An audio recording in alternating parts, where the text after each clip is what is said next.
kanatopi ya kamboka misolo ezali destiné pour l'intérêt général, mais tango komona bato bakoloba te bazo se servir bango moko pe bayebi ke bato wana bana kaulala pungi bayebi eloko moko te tika to se servir yango moni ba projet bukanga lozo esimba te bambongo ebima bato balia bambongo yango mona ba projet go pass eliama bambongo bato baloba te yango mona makambo ebele FPI a défisandé ba politicien mbongo à peu près 140 sacré mémoire dans la licence sur l'UDPS et la conquête du pouvoir en RDC, mais essaie d'analyse sur le combat non violent. Nakati ya mémoire, on a consacré déjà comment orienter, comment former la base, à intégrer la philosophie du combat non violent, la stratégie du combat non violent. N'est pas yo pitoye ko zo kana yo ezala libre, ezala indépendante, ya koyeba kolandelo ke boni de koyoza politicien, okomi sous commerçant ndenge nini. Okomo ke do influencer na FPI moto bino boloka ki bo influencer ki ke mokozi na bino a nommé lokola nommé comme redevable vers bino a defisaka bino misolo sengela ki apesa na ba opérateur économique bozi be misolo bozo tozali na émission à nous le savoir à lelo technique ezali ya Omar Tranquin DJ Play multiclic au sein de la sagesse technique yange ya Yewana et puis tolobete coordination pe programmation ezali ya IL de Lisaka. Le pasteur Bazola Amen Azalinde na microphone P na supervision. Mon consultant de chaque jour s'appelle Etienne Vivien Kalonji. Bonsoir. Et bon auditeur, il y a fréquence consolatrice la 94.5 MHz et bon gopé to bo sanitaire ba téléspectateur na biso balanda biso na YouTube na Ensemble TV. Merci beaucoup. L'activisme civique non violent mais toujours le bela makambo Italie la non-coopération. Si je n'ai pas l'activisme civique non violent, mais toujours le bela, makambo Italie, la non-coopération. Na mwana mboka Etienne Vekaloji, wana ezali moko ya ba méthode oyo a consacré kiango na buku na ye, oyo ye moko a websa biso tu buku ango, pendenge ezaleli ya mwana tolobete, alors démocratie zoko obligé biso peuple nenge balobete le pouvoir du peuple par le peuple pour le peuple ndenge banganga mayele ba définissaki yango ya mwana lelo ona kola ba pesi biso opportunité ya kolobaka bino nyonso bozolanda biso ezala ba téléspectateur bazolanda biso ezala ba auditeur alors tozala wana mwana mboka Etienne Kalonji olobeli na makambo etali la coopération na makambo etali la non coopération.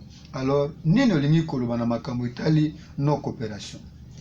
Oui, merci mingi mwana mboka pasteur Bazola Leverman une opportunité où ça peut permettre que biso le oyo to échanger bongo na bandeko na biso ba véritable compatriote au bazali bongo épris de l'esprit de paix et aussi l'esprit de bouya koyeba nini ko jouir de leurs droits. Na yambonga na répondre mutuna na ona zo zongela na pensée moko noble ya ba icône oyo bazali ko prôner la non violence active na domaine de stratégie ya bitumba non violence bitumbo yo e boyisami ko tangisa mamenga ya bato et boyisami bongo sala ka bongo ba violence corporelle ou bien violence physique sur les individus ou sur leurs biens. Jean-Marie Miller a réception nini abisi biso boye choisir l'activisme civique non violent c'est refuser que notre existence, notre histoire soit soumise à la fatalité de la violence. C'est vouloir offrir un chemin de liberté qui permet aux hommes de se réconcilier avec leur propre humanité et de construire un avenir fraternel. Opter pour la non-violence, c'est affirmer que dans son face-à-face avec l'autre, l'homme n'a pas la violence pour unique possibilité. Seul, en définitive, la non-violence peut rompre le cycle des ressentiments, des revanches, des vengeances et faire advenir la justice et la paix. C'est la seule voie permettant de mettre en place un mode d'équivalence et donc un mode de justice. Le prêtre jésuite Jean-Marie Miller, directeur, il y a Institut international pour la recherche de la résolution non violente des conflits, IRNC, la France, a consacré beaucoup sur la stratégie du combat non violent. Et pas il peut inspirer biso makasi to comprendre cette forêt vaste ya makambo etali stratégie ya bituma non violence auto incarner penser na ye na makambo to tikotanga lobi na bato ke ko choisir non violence linko loba ke moto andimi bongo te ayeba ke makambo nyonso koyelaka ye kozala susu te ke parce que avandiki mi akotala bango bamona mpe basala nyonso likolo na ye esengeli moto ayeba ke ezali modele ya komba oyo esengeli yo se saisir na yango pamba te ezali koeleve bomoto no na kati ya mokili okoyeba lolenge kani okoki kojuire na badroit na yo na en état trop actif. Pour être actif, il faut être debout.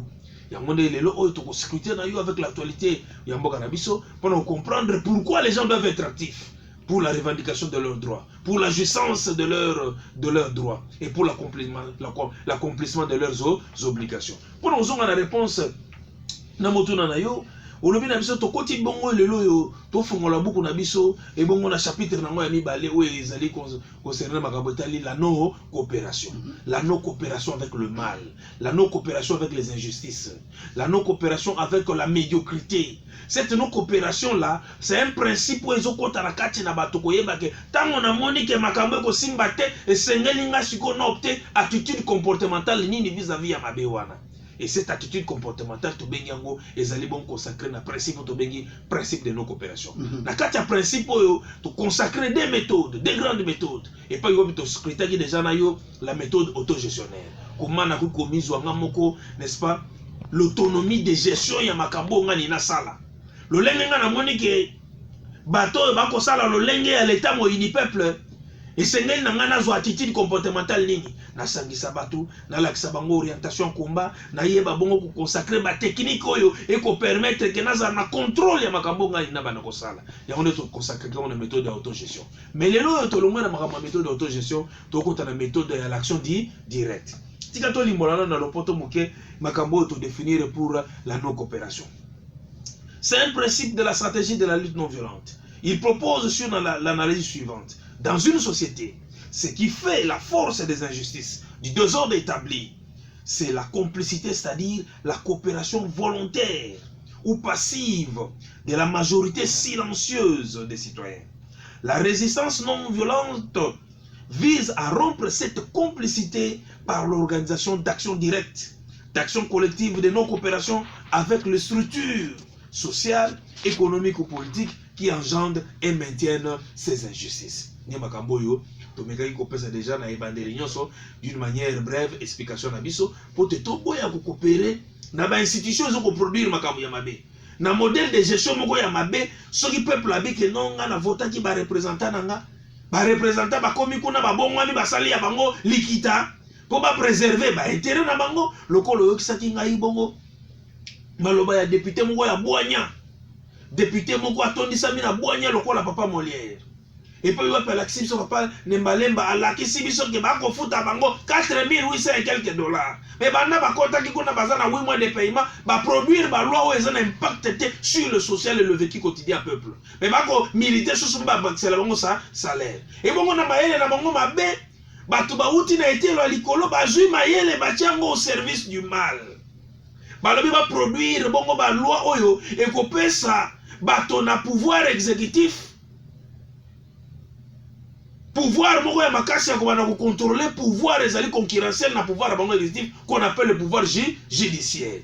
Et bongo yo sikoyo oza citoyen congolais. Toko senga no sikoyo ngongango ekoki pote yo kota sikoyo na principe ya no coopération. Et bongo pona koyeba makambo eleki leo na Kinshasa pe na Lubumbashi ezali batu bandimi ke bakiti bongo par l'action directe. Les autres komona na yo sikoyo méthode d'action directe. Parce que na kati ya méthode d'action directe on a ba technique ebele. To ba na ba technique boycott. Comment toko boycotter yo? Toko boycotter service songolo. Toko boycotter loko moko boy. To na ba technique à objection de conscience. Yo moko kaka soko moni ke batonon basangani na yote yo moko déjà départ yo moko tu constitues une majorité contre ceux qui sont médiocres pour dire que na boye ko exécuter loi ou eza loi moko mabe et ndenge nini siko en dehors ya yo moko ko ta na kati ya technique de désobéissance civile. Mais ndenge nini siko tozo senga na yo ou canaliser ton agressivité, ton attitude comportementale de ne pas toujours reculer devant toutes les menaces qui sont dressées devant toi et de résister et de les orienter dans le canal de non-violence. Ndebo etokoti bongo na méthode d'action directe pour maintenant illustrer que le peuple, c'est lui qui est réellement le souverain dans le système démocratique. Parce qu'il s'agit de Demos et Kratos.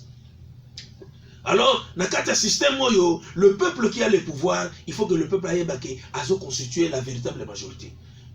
qui est différente de la majorité numérique qui est dans le Parlement. Ceux qui battent par les avoirs matériels, commis rattrapés par ce que nous considérons comme étant la boulimie du pouvoir, qui soukali à pouvoir, mon accumulation à bongo, et l'équipe bongo mandat au peuple appelé si bango, peuple seigneur là la pongite, peuple seigneur si y a téléma. Alors non, c'est nous qui sommes véritablement les souverains, c'est nous qui sommes le peuple.